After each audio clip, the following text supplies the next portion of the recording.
Hi, I'm Lori Jones, President and CEO of Exec Communications and host of StrategyCast. Join me and my guests, innovators, disruptors, and visionaries, as we explore bold and brave marketing strategies that help you transform, scale, and grow your brand.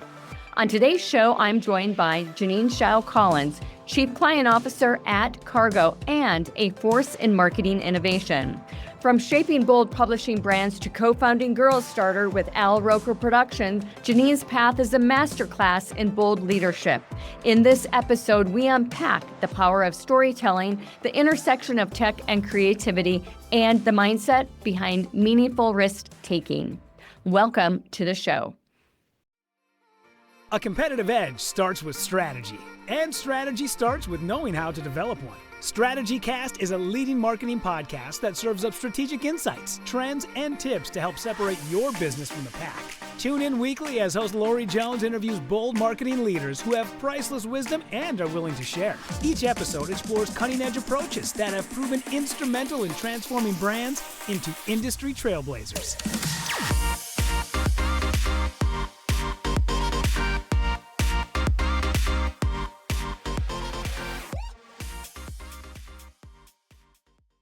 Welcome to StrategyCast. I'm absolutely thrilled to have Jeannine Shao Collins join the show today. Hello, my friend. We've known each other such a long time through important parts of our life, so I'm so thrilled to be here. Well, I tell you, I'm so excited to have you here too. There's going to be a lot of storytelling today, a lot of sidebars, because Jeannine and I have been very fortunate to know one another for as long as we have. We've had kids together. We've worked together for a couple decades. And I'm just so thrilled to finally have you on StrategyCast. And I admire you because you're a female CEO who's making it happen, award-winning. So it's a fan club here. Well, thank you. You got yours as well. And we're going to talk about that. We're going to talk about your journey, really. And because you've got such a unique insight when it comes to leadership, when it comes to marketing, when it comes to new technology companies, when it comes to your own entrepreneurial spirit. Before we get there, before we dive into all of that, tell us a little bit more about your journey and what led you to the position that you're holding today. Well, for those of you who don't know, I am the Chief Client Officer at Cargo. Cargo is an ad tech platform. We like to say that we put the art in ad tech. So the last 3 or so years of my life have really been the first time that I'm working specifically in tech, and it has been so much fun, and I've learned so much.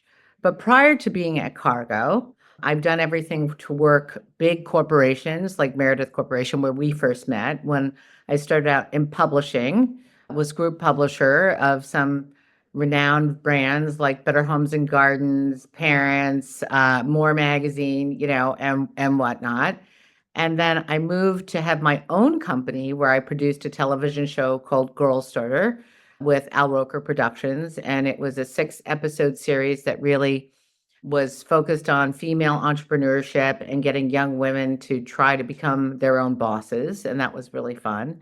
And then I also worked at the ANA as the president of See Her, which is an organization that is about getting the marketing and advertising industry behind accurate portrayal of women and girls, because we know as an industry, we have a responsibility to show people as they are so that people can see themselves and see others accurately.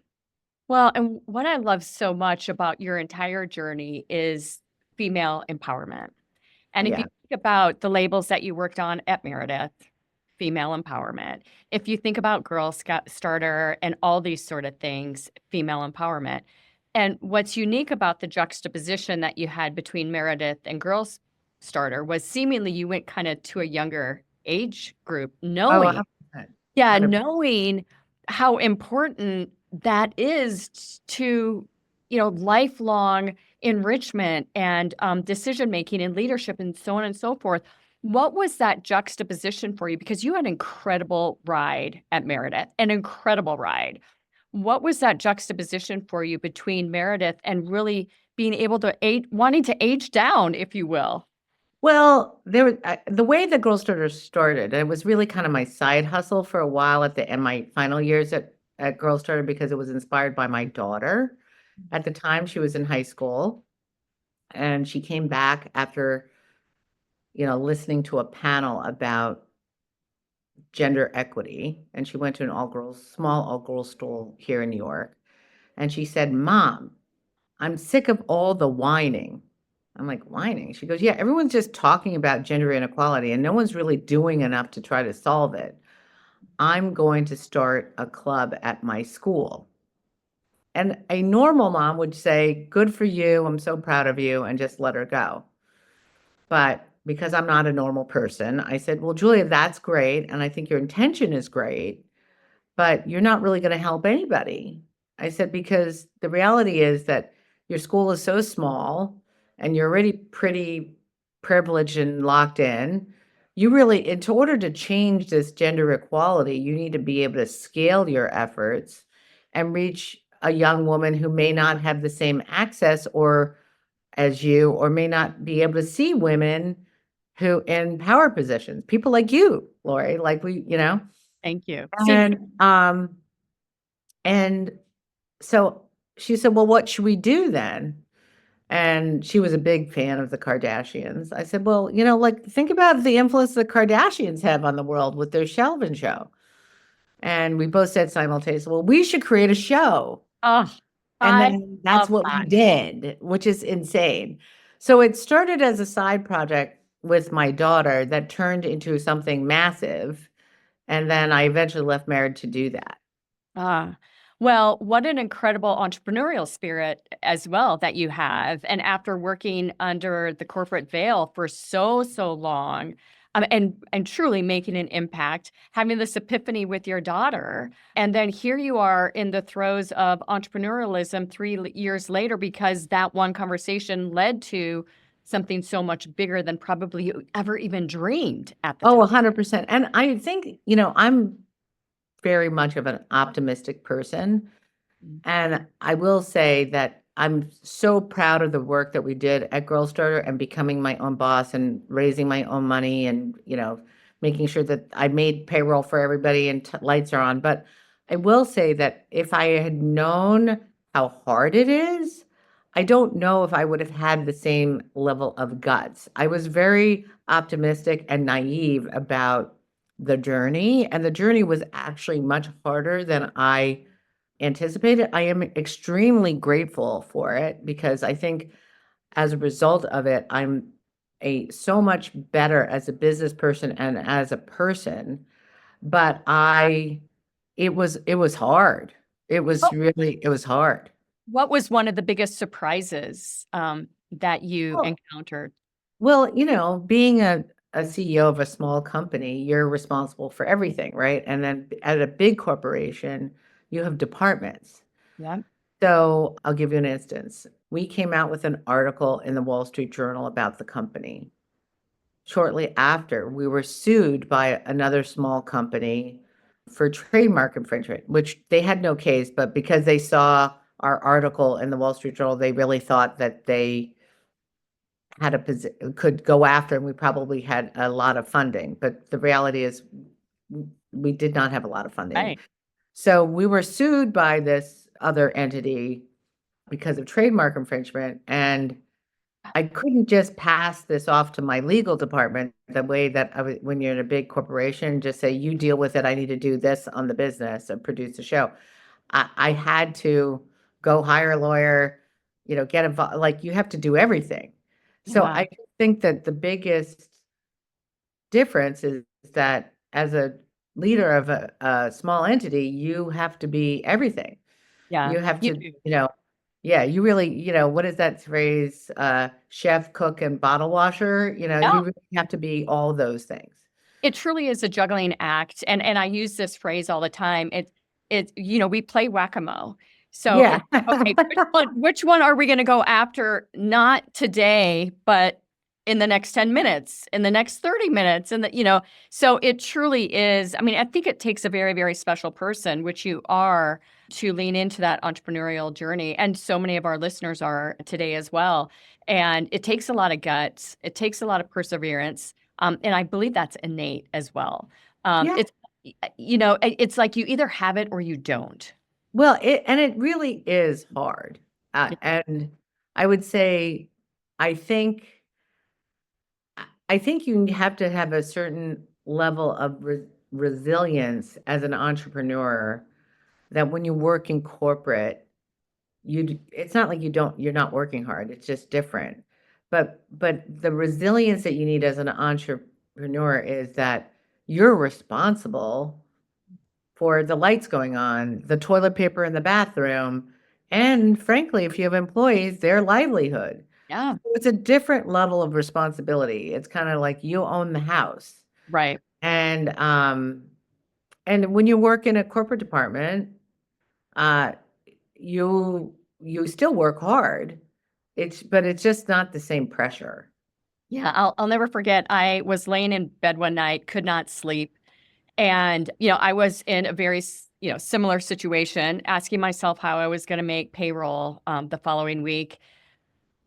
Slow paying clients, so on and so forth. Everyone deals with it. And I started, I looked at my employee count, and then I started adding in all their family members to that employee count. And it was like 60, 65 people. And I went through my breathing exercises and really had to calm myself down, because I felt so responsible for everyone, not just the direct employees. But I think that responsibility is what creates the tenacity to wake up every day, even if you have to count down 5, 4, 3, 2, 1, get up. But that tenacity to get up and do it, which I love. And what advice do you have for the young girls that might be listening to the show today about building that? Well, here's I've always been on a mission, and getting back to your initial question too, about me going from focusing on like a More magazine where it's like women 40 plus to young girls.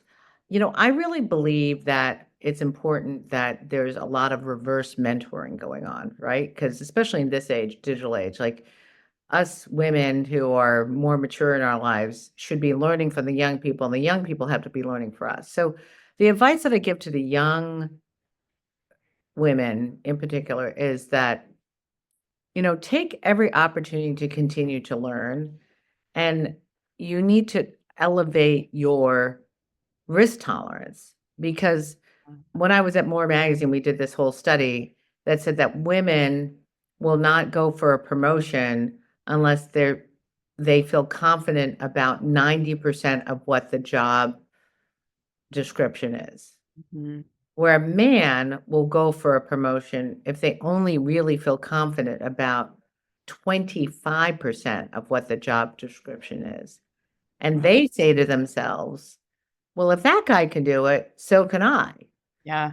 And I would love young women to adopt, and older women, but particularly young women, because they have longer journeys in front of them, to adopt that mentality and say, why not me? Yeah. Why not me? And not feel so reluctant to raise their hand if they don't have every single box checked. I agree. How did Girl Starter impact Julia? Oh, first of all, she's the most capable person I know. I Right. mean, I will say she is the most capable person. And I think seeing me do it and being at my side has given her a much higher risk tolerance, for Right. sure. But she's not naive about work and what's required, because there was a lot of blood, sweat, and tears. And, going back to one of our sponsors was slow to pay a check because, their accounting department's just slow. And I was afraid we couldn't go into production because there had been a snowstorm and there was incremental costs that had incurred in production, and I didn't have the cash to deal with it. Right. Because we're late. Yeah. And so it was hard. Yeah. I mean, but those lessons are so valuable. They stick with you, right? Oh, So yeah. our And podcast. they're much easier looking back than Oh, when you're yeah, they in are. I mean, it. in the moment, it is truly whack-a-mole. Yeah. So our podcast producers on this show are my daughter Bailey, who is at Montana State, my daughter Kendall, who's a senior in high school, and my niece Rachel, who just graduated from high school and she's starting her college career. They're going to be producing this show, and I Amazing. want to give them a good reason to share it to their peers and have them really gain insight and motivation. So looking back on that time period of your life, in a couple words or a sentence, what would you tell them about your experience that you didn't know at the time that has stayed with you, now that you're back in the corporate world? Well, I am back, but I'm back in a different way. So what I would say is that starting your company is better than business school. Mm, love it. There is no better way to learn about business and all aspects of the business than owning your company or being part of a startup, because you are forced to do everything. Right. And so if you really want to learn about business, you work at a startup or start a startup.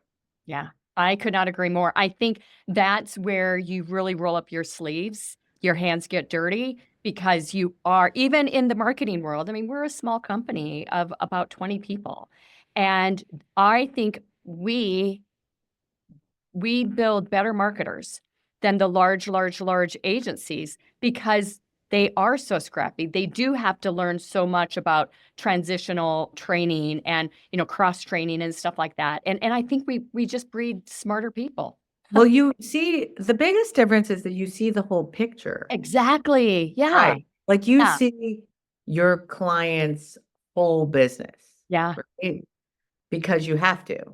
Mhm. Where when working with bigger agencies where people are siloed, and look, there's a place for that too. That's Eh, also important. absolutely. But, you know, if you're in a communications department, you don't necessarily see what retail strategy is, right? Great. Because Yeah. your jobs are different. And you don't, and the left hand doesn't always know what right hand is doing. But when you're in a small company, you have to know the whole thing. Yeah. I'm going to transition here, and I'm having a bit of an epiphany as we're talking, with your journey here. When you were with Meredith, I mean, you're working on the publishing side, and we even interacted with the editors at a lot of events, and the writers, they're absolutely amazing and incredible. And at that time, this terminology, the tactic referred to as storytelling, wasn't really, you were writing a story about an individual, but that terminology, storytelling, really wasn't the vernacular of marketing at the time. It was editorial, Right. news, it was all these sort of things. And storytelling, I believe, has evolved into the primary strategy that every brand must deploy in order to excite their audience, to get them interested, to move them through the channel, whatever it might be. Create a lasting impact. It starts with, the awareness side of everything. How do you juxtapose that in your career now, just from a pure marketing standpoint? Well, so way back when it was in the era when publishing editorial and content was really managed by an elite group, right? It was journalists, it was people who, you know, were credentialed, if you will. And with the internet, it has democratized storytelling or the ability to be out there with content, right? So now it doesn't have to be a journalist major who got through this, who worked their way up through the New York Times or wherever else. It can be anyone who feels like they have something to say and they have platforms to be able to get their stories out there. So I think storytelling has really evolved because we have more diverse voices, which is a good thing, who can get their stories out there. But the other side of the coin is that there are things that you don't get to do or people don't do as well because they don't have the infrastructure to be able to do that because there's so much content out there. And that includes fact checking, that includes, so it's kind of like there's much more opinion out there than there is stories with your data, right? And so that's a hard thing to reconcile. But in the end, I think storytelling has become that much more important because there's so much content out there. If you don't tell a good story, you're not going to get noticed. It's so much more competitive because now you have traditional publication types people, digital and otherwise, telling stories, linear, but you also have a whole slew of social media influencers and different outlets, email newsletters. I mean, you name it. Stories are coming out in every form possible, and the barrier to entry is very low. So anybody can do it if they have a certain amount of money. Yeah. So it's so much more competitive today. So storytelling is essential because it's the only way that consumers will notice you. Well, and your current position as Chief Client Officer, I would imagine that it's a major priority for you, Oh, 100%. every day. And as So we said, as I said, Cargo's a tech platform, and we're enabling those stories to get out there and for big and small publishers. And so we're working with our publishing partners to be able to scale content so that you can see it. Because no matter how good your content is, if no one sees it, then it's irrelevant, right? what do you think one of the biggest barriers is today with solving that problem with people not seeing your content? Is it a pure numbers game? Is it the way that they're pushing it out from organic versus advertising? What is the barrier for them to really impact the way they want to? Both of those things are very important. I think, scaling is always going to be important, but finding the right audiences, because you may not have to scale it to everybody, but finding the right people who are going to react to your story is also important. So I think, it's kind of a dance. And here at Cargo, we've bought all this different tech to help people scale, to help people get out to the right eyeballs, to be able to use data and analytics to do better contextual targeting. And it's all tech that we work with publishers and marketers to be able to pinpoint success. And we've had people who have small budgets and we have people who have giant budgets. So it's a very exciting time to be in tech because it's really MarTech, and I was in a call, is really the infrastructure to get people to understand you. Right. I mean, It's an exciting time. it really is. Without it, brands can't succeed today. I mean, Yeah. that's the importance of it. I mean, from a true sales standpoint, you cannot succeed without these infrastructures that are Right. And you can't go to one outlet anymore. no, You no, you you can't. used to be able to go to a network and feel pretty confident that most people would see your ads. So or back more. in your print days and the early 2000s when you and I were working so closely together, certainly we knew tech was going to change the industry. Do you think that if you had your what am I trying to say? Your Crystal ball. crystal ball. Yes, thank you for that worked, right? Your Yeah. crystal ball, had you envisioned that it would have changed it as much? And I do think the pendulum is swinging back a bit too, which is really nice to see. I mean, I sat down in my hearth room over the weekend and caught up with my magazines. Look, there's definitely a place. I love magazines. In fact, I think that it's an amazing way to display photography and storytelling in it, and there's a different discovery in a magazine than you get in digital. But there's no question that the world is really much more dominated with digital. Even for linear is shrinking, because of digital. So with CTV and all that stuff, I think going back to, I didn't have a crystal ball because no one could have predicted what's going to happen. Just like today, people can't fully predict how AI is going to change the industry, right? But we know it's going to.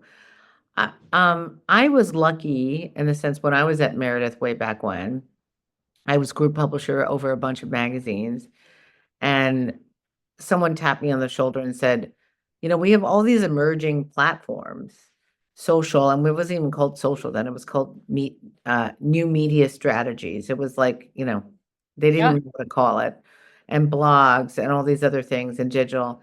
And nobody has figured out how to make money at it at that point. Right. And so I was put into an integrated corporate group that basically was responsible of having all the different distribution outlets work together and creating programs for clients so that they could innovate. And my title at that point was Chief Innovation Officer. And I think that was the most pinnacle moment of my career. Although at that time I thought they were demoting me because I didn't see the potential of what was happening digitally. I Right. didn't know that it was going to be eventually bigger than both print and linear. I didn't see that because it was new. So I do believe, and I know you believe in this too, I kind of believe in fate, and I believe that the universe just put me there so that I could learn all this new stuff and I could be prepared for the future. Yeah. Well, and the future is here. I mean, Yeah, I know. you take a look at your, weaving back in leadership here, your days at Meredith, the innovation, the entrepreneurialism that's been there the whole time, but you had that entrepreneurial stint in between. And now you're working for an entrepreneurial tech organization Correct. that is taking the market by storm. How has that journey led you to Cargo from the standpoint of leadership and that innate ability? You've always had it to really motivate a team, motivate customers to buy the product. You are perfect at that, and really getting them on board. Well, I mean, first, I love Cargo because Cargo is in between, a public company where you're trying to make your next quarter and the startup where you're worried about getting capitalized so that you can keep the lights on and pay your employees. Right. Cargo has been around for 21 plus years. The initial founder, Harry Cargman, started it then. And even though it has grown to being over 600 plus employees and over $500 million worth of revenue, he still treats it very much like a startup because that's how he's always managed it.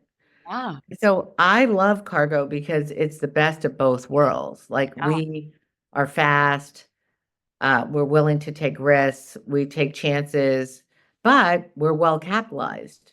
Mhm. And we don't have any of the stress of, are we going to have to shut down tomorrow, which is what a lot of early startups have to worry about, right? So I love Cargo because it has the best of both worlds.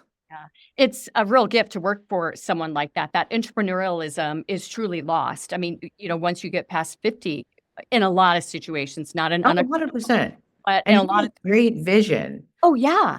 And to be able to maintain that from a cultural standpoint, I think is something very unique. Oh, How does it affect the culture of the business? 600 people. yeah. So here's Harry is very much of a visionary, right?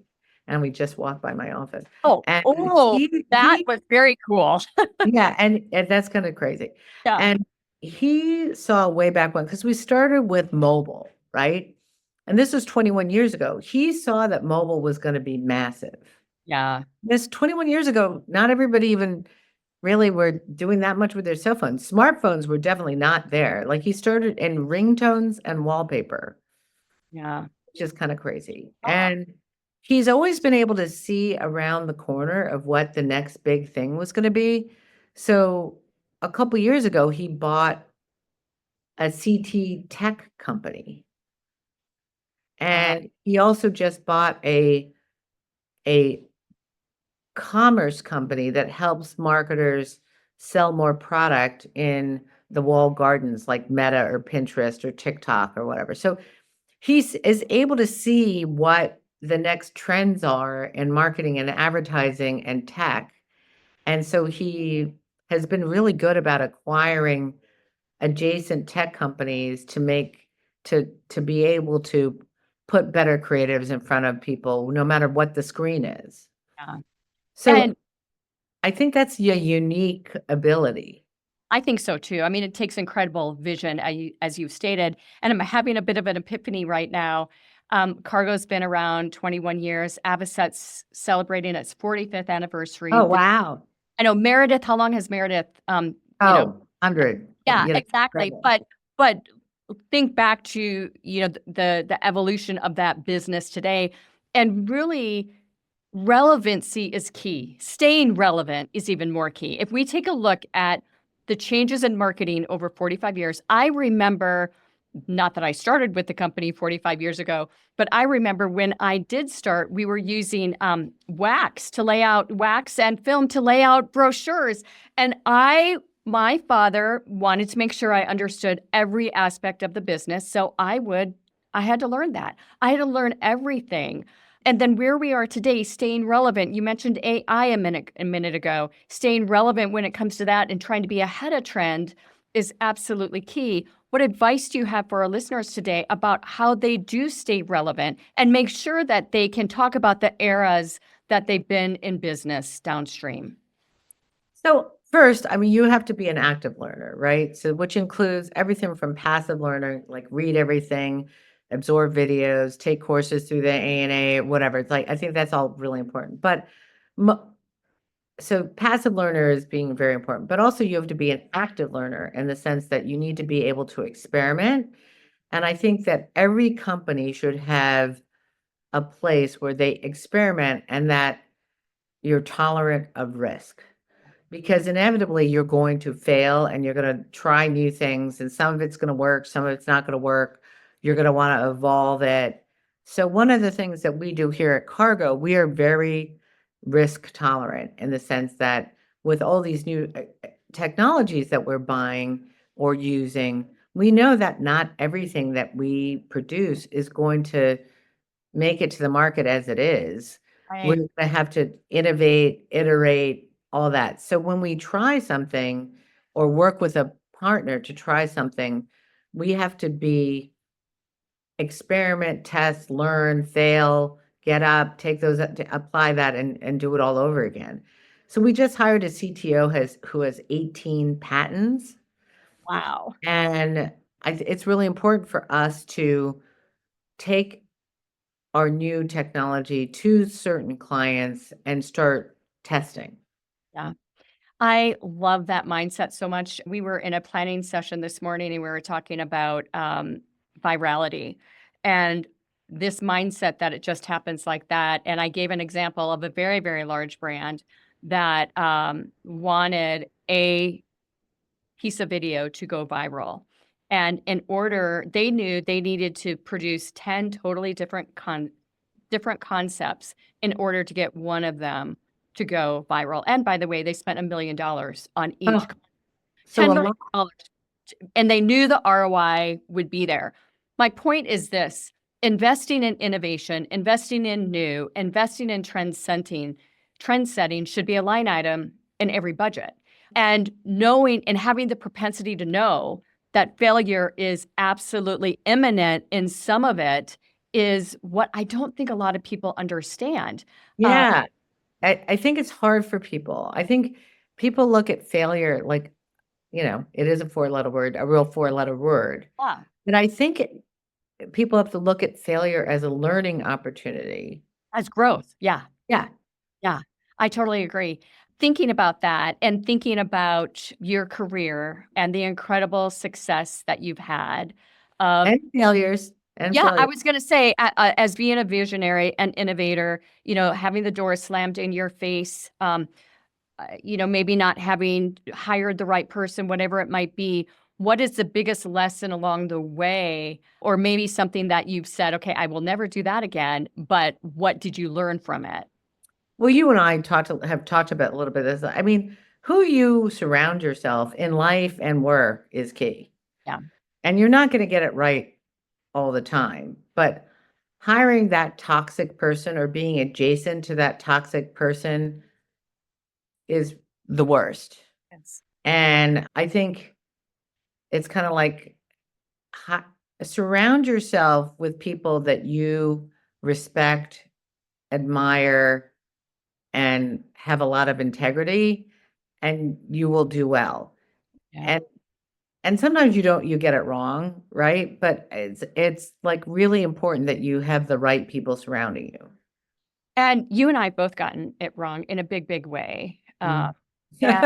And I, at the time, when and not just with one person, but a small handful, over time. And, along the way, I'm excited. I think I've made a great, great hire. And then the underground forms, or, Oh, I know. oh, We've both been there. oh, yeah, or, the two sets of finances are there, and Right. you're only on one. All these sort of things happen day in and day out. And you and I are both smart women. What did we miss? What I wasn't I had to learn how to forgive myself because when I missed it, and, for those of you who are listening, I had somebody who was kind of financially taking advantage of me, both the company and me personally. And I really had a very tough time with it because I was like saying to myself exactly that, Lori. What did I miss? I'm a smart person. How did I not realize? And this is somebody I'd known for a very long period of time. It wasn't like a new acquaintance. It was somebody, and I trusted, right? But I think the biggest thing is when that happens, because sometimes it's just out of your control and you just don't see it and you're human, is to forgive yourself. I uh, think forgiving yourself and not beating yourself up about getting it wrong is very important. It was a lesson I really had a hard time with for a while. Um, because I did miss it and it cost me financially a lot of money. So, it always does. yeah, and I really felt like I put parts of my family in jeopardy. It wasn't good, right? And because it costs as much as the business school today, I do like to refer to it as like, oh, well, that's the cost going back to it's but it's That's running your MBA right there. that was my tuition. Yeah, exactly. Oh, I love that. Uh, So, but I would say that when you do get it wrong, just forgive yourself and move on. that's great. I can't believe we're closing in on the end of our time together today. At the beginning of this year, we launched a segment of this podcast called Better At.